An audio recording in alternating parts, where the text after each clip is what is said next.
Assalamualaikum warahmatullahi wabarakatuh. Bismillahirrahmanirrahim. Allahumma sholli wa sallim wa barik ala sayyidina Muhammadin wa ala alihi washabihi ajmain. Amma ba'du.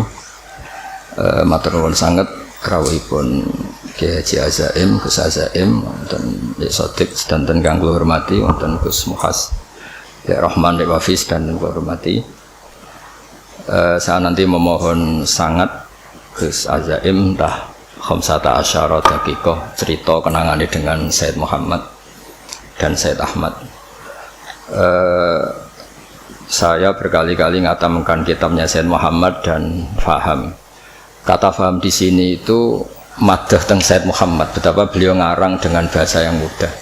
Saya tidak pernah talaki sama beliau, saya tidak pernah mubasyarah, tapi karena itu dikarang dengan al-lughatil fusha dan dikarang dengan jelas, maka kita yang tidak talaki faham.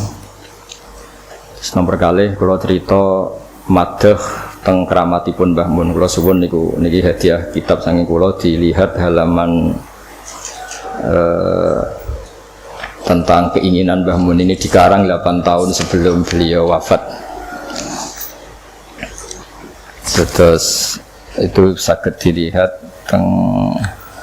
ketika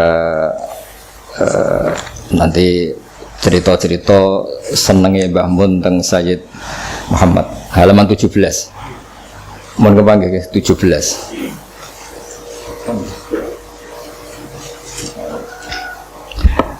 Sudah ketemu ya?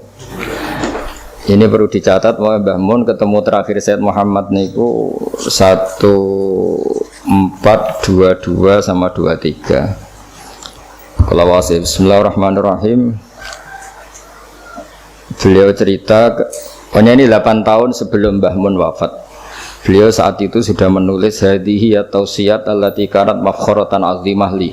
Asal maulal karim aisma'a nafsi ma'a hamalatil ilmi min ulama'i hadil ummah wa bil akhas ulama'i ahlil bait alladina khassahum bil khassa isala ya'lamu azamataha illallahu ta'ala. Jadi harapan besar beliau akan dibersamakan, dikumpulkan dengan hamalatil ilm, dan beliau khususnya memuji ulama ahlil bait. Dan setelah 8 tahun itu beliau wafat dan ditakdir dimakamkan dekat Abu Yazid Muhammad. Jadi ini keinginan-keinginan Mbah Mun yang ditulis dan dikabulkan Allah secara zahiran wa batinan. Jadi secara batin tentu beliau secara maknawi andaikan dimakamkan di sarang pun beliau pasti ma'alladzina an'ama Allahu 'alaihim minan nabiyina wasiddiqina wasyuhada'i sholihin. Tapi beliau juga dituruti secara zahir juga, yaitu dekat Sayyid Muhammad dan keluarga besar Abu Ya Al-Maliki. Karena beliau ngendikan ayat sema'a nafsi. Nafsi itu lebih ke fisik. Jadi sebetulnya kita sudah yakin secara roh itu pasti al-arwah junudun majannada, tapi beliau juga dikumpulkan secara fisik. Nah, ngukur mahabbah beliau kepada Abu Yazid Muhammad Al-Maliki, saya beri contoh beberapa halaman. Saya nanti memberi minimal 3 halaman ya. Betapa beliau akhir-akhir itu harfan bi harfin, kodaman bi kodamin, sama sekali nggak dirubah takbir yang dari Sayyid Muhammad. Ini sama lihat halaman 21 ya, halaman 21 yang mulai wa ukhilul mujaz. Setelah itu as-sanadul muttasil, terus 3 dari bawah wa ukhilul mujaz. Ini di Abu Ya halaman 16. Ini kan tulis fi Syekhina halaman 4 yang ini kan benar-benar wa ukhilul mujaz ala sadati al-mukhtasar alati dominat tuasan itu kutub as-sittah. Iya, sama sekali tidak ada yang dulu. Saya baca ya, beliau menyebut tentang Sayyid Muhammad, padahal beliau itu muridnya Sayyid Alawi, tapi memuji Sayyid Muhammad qala syekhi wa syekhu abna'i wa tullabi al-allama Sayyid Muhammad bin Ali Al-Maliki. Jadi beliau memuji Sayyid Muhammad dengan begitu takdimnya qala syekhi wa syekhu abna'i wa tullabi al-allama Sayyid Muhammad bin Ali Al-Maliki. Beliau ketika cerita sanad wa ukhilul mujaz, artinya ukhilu itu diikhalahkan. Saya tidak perlu nulis sanad lagi karena sanad itu untuk al-mujaz, bacanya al-mujaz karena dari fi'il madhi ajaza. Jadi mujaz itu yang dikasih apa? Ijazah ala thabati al-mukhtasar alladhi dominat wa asanidul kutub as-sittah.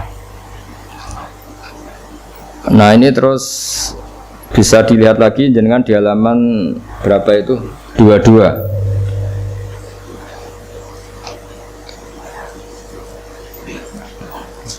Di Sayyid Muhammad ini sekaligus disaksikan Gus Azaim di Sayyid Muhammad halaman 36. Ini mulai wa ukhiluhu fi tafsilil asanid alal kutub. Yang wa ukhilu fi tafsilil asanid al kutub al musannafah. Iya dzal-bab wa ya kutubul faris wal asbab. Sama sekali enggak ada yang gitu. Terus wa khusu bi dzikri minha asyaruha fi hadhil maqam. Khusu bi dzikri minha asyaruha fi hadhil maqam. Jadi saya sangat hati-hatinya di sini di sehina halaman ini. Kemudian ini kan yang kita sudah saat tadi Al-Iktufari dalam masjid itu semuanya harfan biharfin. Jadi enggak intah kita sarroh atau bimakna semuanya sampai ini. Terus ini cerita ya mahabbahnya seorang Mbah Maimun guru kita semua kepada Sayyid Muhammad sampai beliau yang biasa bahasa Arab fusha dan menukil bil makna atau bit tasarruf. Tapi kalau sudah dengan kitabnya Sayyid Muhammad semuanya itu intaha bi hurufi, satu huruf pun enggak ada yang dirubah. Jadi ini agak unik bagi saya, ini luar biasa. Jadi ini tasarruf kita, kenangan kita.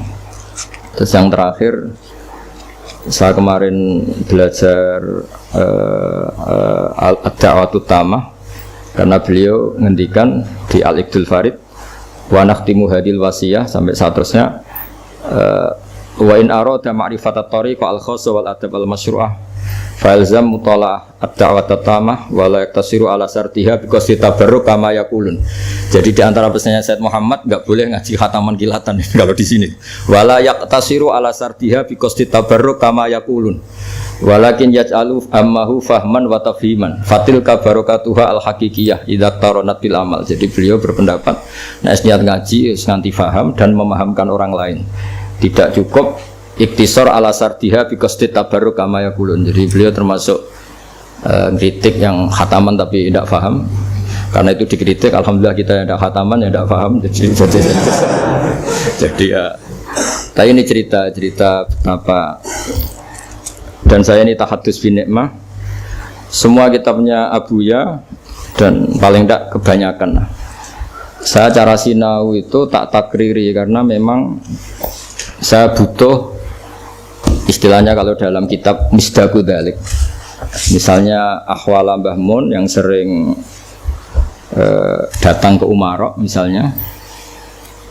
Ternyata di kitabnya Sayyid Muhammad di judul Imam dari Hijrah Malik bin Anas halaman 79 beliau ngendikan waqala haqqun ala kulli muslimin. Ini ada harokatnya, kalau tidak ada harokatnya tak baca haqqo, tapi ini ada harokatnya tak baca haqqun.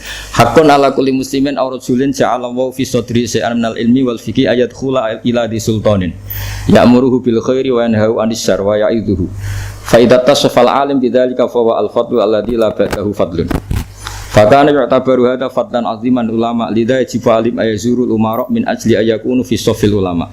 Fa yasula tatbiqu ma ja'a bi sayyidina Muhammadin sallallahu alaihi wasallam. Terus kata beliau mengisahkan ulama dulu, laula anni atihim ma ra'aitu lin nabi sallallahu alaihi wasallam fi hadil madinah sunnatan ma'mulan biha. Jadi barokahnya kiai-kiai dekat Umarok paling tidak ada sholat, ada masjid, ada akidah ahli sunnah wal jamaah. Ini saya ceritakan ke teman-teman karena yang dihafali biasanya wasarul ulama mayatuna babal Umar. Jadi supaya ilmunya dua lah. Ada yang riwayat mayatuna, ada yang riwayat mayati. Itu kalau mayati berarti mura'atul lafzi, kalau yatuna mura'atul makna. Jadi beliau jelas ngendikan artinya ketika Syekhina Kiai Maimun kerso tarbiyah kepada Umar, memang dari diantara yang didahulukan Sayyid Muhammad hakun ala kulli muslimin aw rajulin ja'alallahu fi sadri shay'an minal ilmi. Itu ayat khula ila di sultanin ya'muruhu bil khairi wa yanhahu 'anil syarr. Mungkin yang membedakan kita akan ngajukan proposal, tapi yang jelas itu sama-sama masuk di sultanin. Ya kalau tidak bisa persis ya niru masuknya. Tapi yang jelas itu ini untuk pembandingnya. Jadi ini termasuk khataman ketiga saya kitab Syariat wal Khalidah. Khataman kedua saya ini alami itu saja. Kemarin ada rektor UI ke sini ya tak ikut khataman Syariat. Wah ini ada jenengan. Dan ini nanti kalau mohon entah berapa menit bisa saya cerita kenangan dengan Abu Hasan Muhammad. Yang jelas kita yang tidak mubasyarah, tidak talaki itu faham karena beliau mengarang dengan al-lughatil fusha dan kita nyaman. Saya tidak pernah iskal baca kitab beliau karena saya pernah baca Syariatul Khalidah Hatam, Qawaid Asasiyah, terus Malik Imami dari Hijrah, terus Fahmun Nusus, Manhaj Salaf fi Fahmin Nusus. Banyaklah kitab beliau yang saya baca dan semuanya itu nyaman, enak, jadi nggak ada masalah.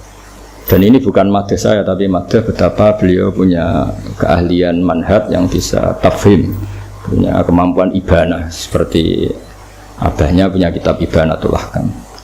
Nanti kalau suwun doa dening Nggih Mansur. Monggo Gus. Pun yang ngendikan mawon. Lagi iki mawon.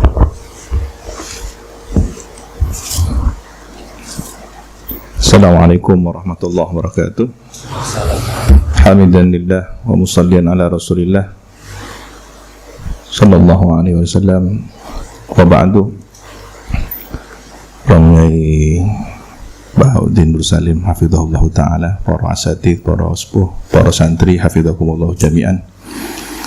Ini kesempatan baik dan di hari yang baik, insyaallah berkumpulnya kebaikan pertanda semoga dikersani Gusti Allah termasuk orang-orang yang baik. Imtithal dan biamri, saya melaksanakan permintaan. Tadi beliau juga sudah ngasih warning ya, ad-dhaif kal majid katanya. Waduh gak iso ngopo-ngopo iki. Kudu nggih nderek mawon. Kenangan kami, saya katakan kami karena ada satu angkatan yang cukup unik. Satu duf'ah, satu gelombang tabaqat yang hidup di dua era. Peralihan antara zaman Abu Yazid Muhammad Al-Maliki dan khalifah beliau Sayyid Ahmad Al-Maliki, termasuk Gus Idror yang kemudian dipanggil Maimun oleh Abuya. Itu ka'annahu isyarah ya, yang bakal menempati kesepuhan ya, kirangan. Dan beberapa gawakis putra-putra yai lainnya yang seangkatan kami waktu itu. Dan hari ini terbukti bahwa kami hidup di masa peralihan. Gus Idror juga pulang di masa peralihan. Semua mengalami hal yang secara tarbiyah ruhani kami merasakan bahwa itu bukan suatu kebetulan, memang rencana by design, bahwa Lauhul Mahfuz sudah skenario-nya begitu. Subhanallah. Entah apa yang Allah mendikan dalam catatan rahasia itu, tapi kita sedang menjalaninya, peran-peran tugas kemanusiaan ini. Ingkang kaping kalih bahwa setahun bersama Abu Yazid Muhammad Maliki sangat mahal, jauh melampaui dunia akademik, kemudian mungkin pondok salaf yang harus memahami suatu kitab dalam kurun waktu yang ditempuh cukup lama, tapi mahal sekali. Setiap nafas beliau, setiap gerak-gerik ilmu semuanya. Apa yang kami rasakan hari ini marojiknya yang selama setahun itu luar biasa, termasuk yang paling menjadi kenangan ya, iskal kami selama di berbagai pondok pesantren. Kita kan di pondok salaf itu rata-rata ya zahid, kiainya sebegitu, kemudian menghindari hal-hal yang berbau materialisme dan semacamnya. Kadang kita iskal ketika Romo Yai kok punya mobil bagus kan gitu, Romo Yai kok rehab rumahnya kok wah ini. Tapi begitu melihat Abu Yazid Muhammad Al-Maliki, kejawab semua. Dan ternyata beliau sudah menjawab di kitab Malik bin Anas, Imam Darul Hijrah. Jadi profil beliau ada pada Sayyid Muhammad Al-Maliki. Bagaimana kiai itu harus kaya, bukan untuk menunjukkan kesombongannya, tapi untuk menunjukkan manil ghariyul haq yang Allah berikan kepada al-abd. Jadi ketika harta yang soleh ada pada orang yang soleh, ini kan berarti kesolehan double kan begitu. Itu yang hari ini perlu menjadi jawaban. Saya sepakat dengan Gus Baha ketika kita harus mempromosikan Kiai kudu sugih ini ya. Tapi yang dimaksud adalah harta yang soleh ada pada tangan orang yang soleh, kan begitu. Di mana fenomenanya ya, ketika hari ini ngapunten, dunia pesantren sudah sangat menjadi tertarik di kancah nasional, dipolitisir dengan segala kepentingan dan suaranya, maka dunia ahlul bait pondok pesantren, gus-gus ini objek yang sangat menarik untuk menjadi sasaran materialisme itu.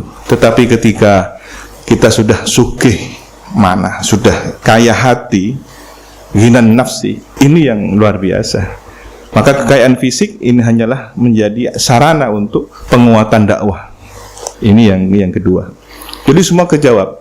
Bagaimana pakaian beliau yang super mahal untuk ta'lim. Kemudian bagaimana keseharian beliau yang tidak dilihat orang lain, sederhana. Tetapi ketika untuk menampilkan ilmu, menghormat ilmu ahlul ilmi, parfumnya yang sangat mahal, imamah dari bahan tekstil yang terbaik, dan bagaimana cetakan kitab beliau dengan cetakan yang terbaik juga, kan begitu. Kemudian yang ketiga, sebagai ahlul ilmi, beliau mengendikan kalau Romyai Maimun Zubair ahmalatul ilmi. Ini yang kita cari selama ini, keresahan batin al-fakir ilallah, ketika mendengar hadis bahwa Rasulullah mewasiatkan kepada umat ini dua, kan begitu, Alkitab wa sunnah. Di hadis yang lain, ahlul baiti itrati, ahlul baiti. Tetapi kemudian ketika Allah memberikan rizki bahwa guru kita, syekh kita ini adalah, ia juga beliau hamalatul ilmi dari Al-Quran dan As-Sunnah sekaligus itrah, ini kan sudah cukup. Kaya, kita punya guru semacam ini sudah super kaya sudah. Bahwa wasiat Nabi ada di depan mata, ada di pundak kita, tinggal bagaimana kita menjaga hubungan ini. Dan Abu Yang ngendikan bahwa murid yang baik ketika dia menjaga wirid gurunya, kemudian ilmu gurunya, ini adalah wafa, kesetiaan. Jadi setia itu bukan hanya sebentar-sebentar sowan, sebentar-sebentar kadang-kadang ya malah ngeroti guru nih, kan gitu ya, ini. Bukan itu, tetapi ketika kita di tempat yang berbeda dengan tugas yang ditempatkan oleh guru kita, masih ada ittisal ruhani bil awrat wal adhkar, kemudian biluzumil kutub, taklifat beliau. Ini adalah wafa dalam makna yang sesungguhnya, karena beliau tidak ingin hanya sebatas fisik, sampai akhir hayat gak betul-betul ke pondok, kan enggak. Tapi kan intisyarul ilmi itu kan tersebarnya murid yang merupakan anak, tidak hanya secara fisik, tapi kemudian ada ideologi yang lebih penting.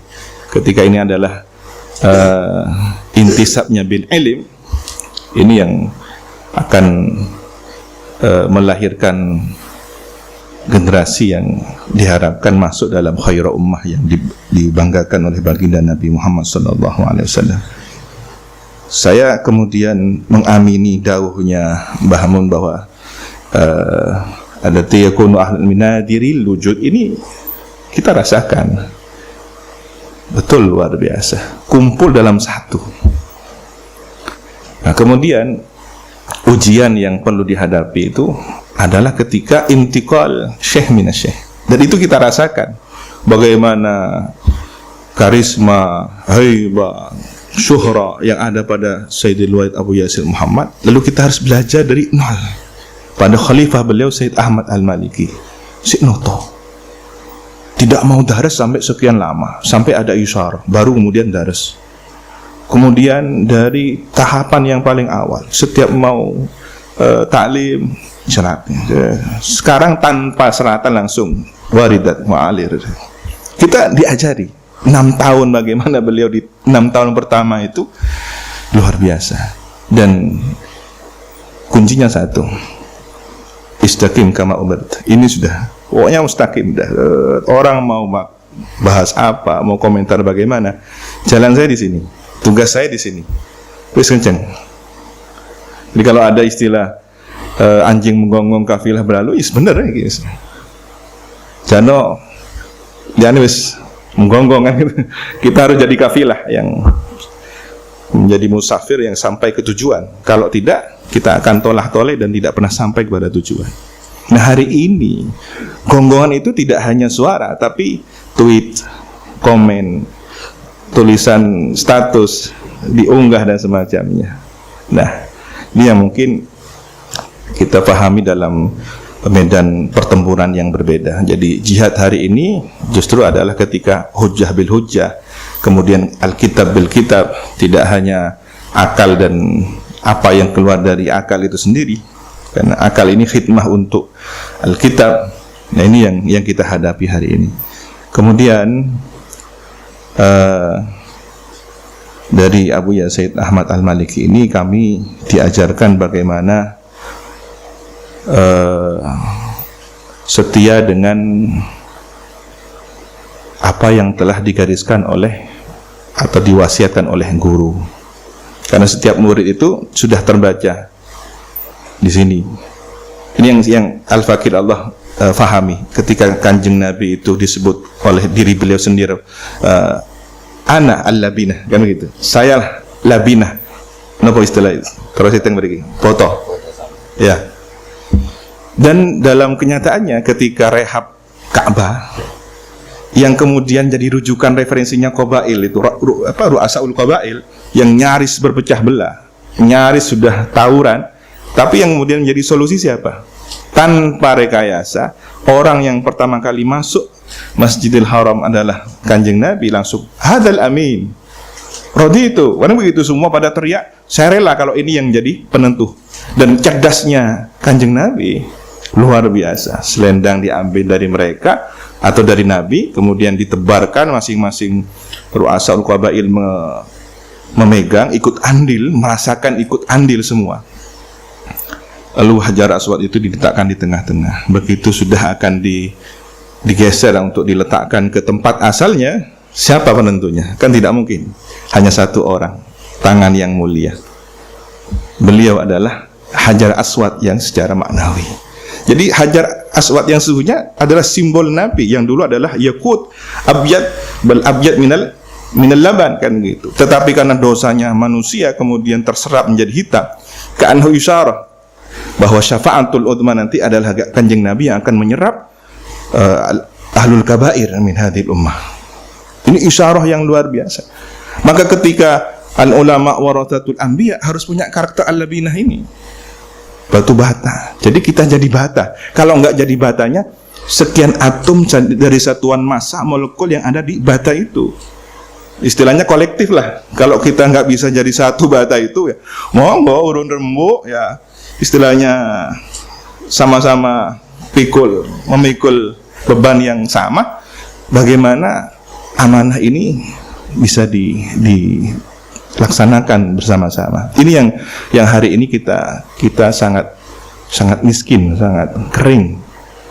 Bagaimana dulu para sepuh kita ada musyawarah, ada urun rembuk, ada silatul arham, ada sering diskusi dan seterusnya. Hari ini seolah-olah kita hanya dipertemukan oleh para buzzer dengan segala kepentingannya, yang tidak pernah duduk satu majelis tiba-tiba gandengan di YouTube atau di FB kayak kita debat padahal nggak pernah debat, kan gitu. Ini yang kita rasakan hari ini. Kapan silaturahimnya? Ya mudah-mudahan berkah al-wafa ma'al kutub sahibul kutub alif kutub. Ini yang kita harapkan berkahnya. Dan paling akhir, saya beberapa waktu yang lalu kemarin sowan kepada duriahnya Mbah Ridwan yang ngerancang lambang NU. Nah niku ndawe bahwa sosok Mbah Yai As'ad di zaman ini ya Mbah Mun, kan gitu. Kalau tadi kemudian saya merasakan bahwa Gus Bah ini melani syekhnya, kan gitu. Orang pada ngedikan, wah ini kok kiai datang muarak ya apa sih? Itu yang kami rasakan. Mbah Yai As'ad itu kok kemudian datang ketemu dan orang. Beliau jawab, saya kalau bukan urusan perjuangan saya tidak akan datang. Biar mereka yang datang kepada saya. Tapi kalau demi NU, karena perjuangan beliau Beliau tutupi dengan bahasa itu, enggak seperti orang sekarang syirik-syirik Allahu Akbar, kalau melani Islam ngono ya. Ini kalau orang katanya Mbah Mun ya, ini wong iku alim, sufi, orang bakalan sulatan menggunting Nabi. Dia akan mengedepankan, tidak akan persis langsung bawa Nabi atau simbol Nabi, enggak. Tapi akan ada di belakangnya. Itulah rahasia Nahdlatul Ulama, kenapa dotnya pas ngelingkari bumi kan gitu ya. Nabi kan yang dahulu, anak afsahu man nataqa bid-dhat. Jadi Kanjeng Nabi sudah, jangan yang lainnya. Al ulamanya di sebelahnya, nahdhahnya di sebelahnya, tapi dotnya tengah-tengah. Itu adab. Maka orang berjuang di NU itu ojo ngendelno ilmu ini, ojo ngendelno strategi dan harta serta popularitas, tapi akhlak. Ini yang akan diterima oleh para masyayikh kita. Ini akan membuat bangga muassis jamiah kita. Kemudian apa dawuhnya Dzurriyah Mbah Ridwan itu? Ya tadi ketika simbol sosok Mbah As'ad itu ada pada Mbah Mun, Mbah As'ad begitu. Ketika datang ke menteri siapa zaman Orba waktu itu dengan segala situasinya, sampai ada rumusan khitoh dan penerimaan asas tunggal Pancasila, itu kan luar biasa.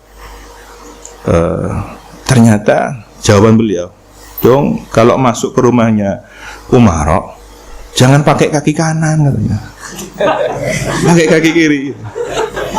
Saya mikir, ya Allah, iya. Yang ngono tak tambahin.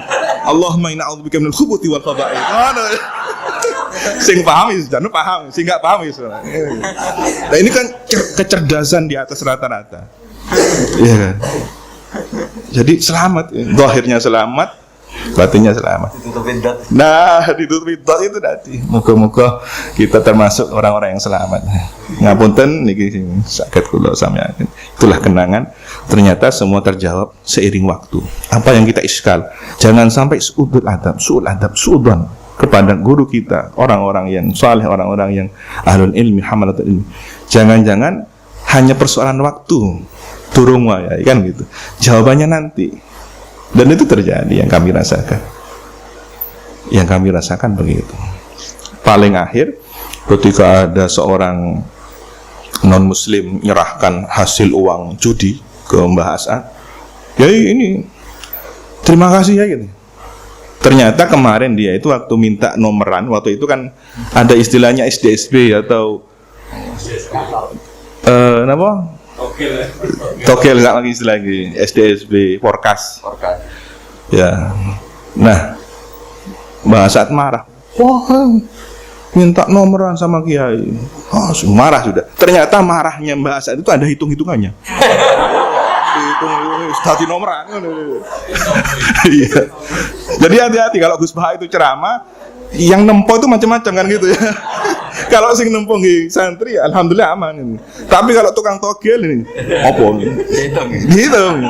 Nah itu nomor plat nomornya ya itu dihitung. Nah ini dasar memang sudah orientasinya nomor ya. Togel ini SDSB forecast. Jadi marahnya Mbak As'ad dikasih. Dan besoknya langsung dapat banyak. Pagi-pagi lah gitu. Ini persentase untuk yai kan gitu. Anehnya kan gitu. Saksinya itu kan Yai Basori. Yai Basori sering sana, tiap minggu, tiap bulan sana. Ada tugas ngajar tajwid dan Quran. Ini jelas tukang judi, ya. Non muslim lagi kan. Kok daunnya Pak? Sahabat pesanan di sana. Suruh taruh di meja. Undur, suruh undur mulai. Tapi uangnya taruh. Uangnya ada mulai. Nah, kalau kita suudon kan semacam-macam. Wah, ya kok dunyan kan macam-macam. Begitu diambil datang tukang bagian bikin jalan. Dulu kan seangel-angel pesantren dapat bantuan pemerintah, angel dulu kan. Kalau nggak podo nggak iso kan. Harus sama, warnanya harus sama.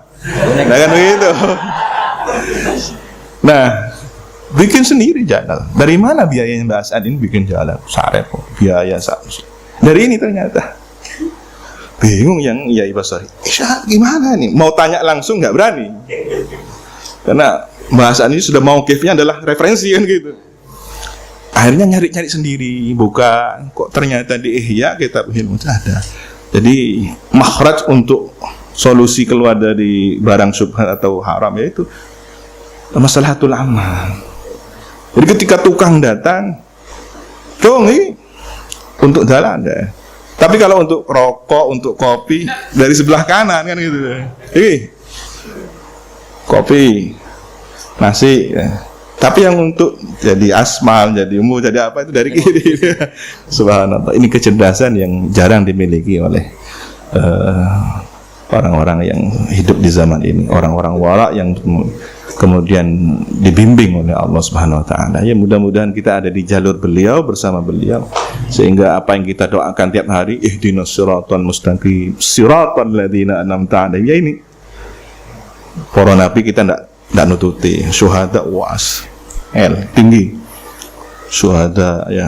Tapi yang salihin ini ada di depan mata kita. Kita hidup dengan beliau-beliau ini. Maka hargai kesempatan Mas ini. Ngapunten, an afa minkum ihdinas siratal mustaqim. Wassalamualaikum warahmatullahi wabarakatuh.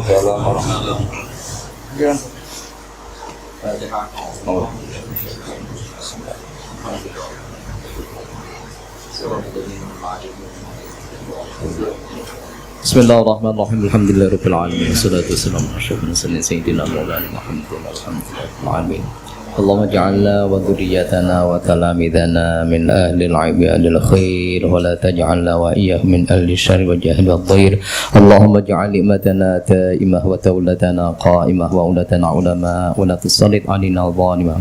Allahumma alif baina qulubina aslih dhata bainana wa hdina subul salam wa najjina min adh-dhulumati ila an-nur wa jannibna al-fahisha ma dhahara minha wa ma baṭana min balatina hadha khassah min muslimin 'ammah innaka 'ala kulli syai'in qadir. Rabbana atina في الدنيا حسنة وفي الآخرة حسنة وقنا عذاب النار. سبحان ربك رب العزة عما يصفون وسلام على المرسلين والحمد لله رب العالمين. الفاتحة.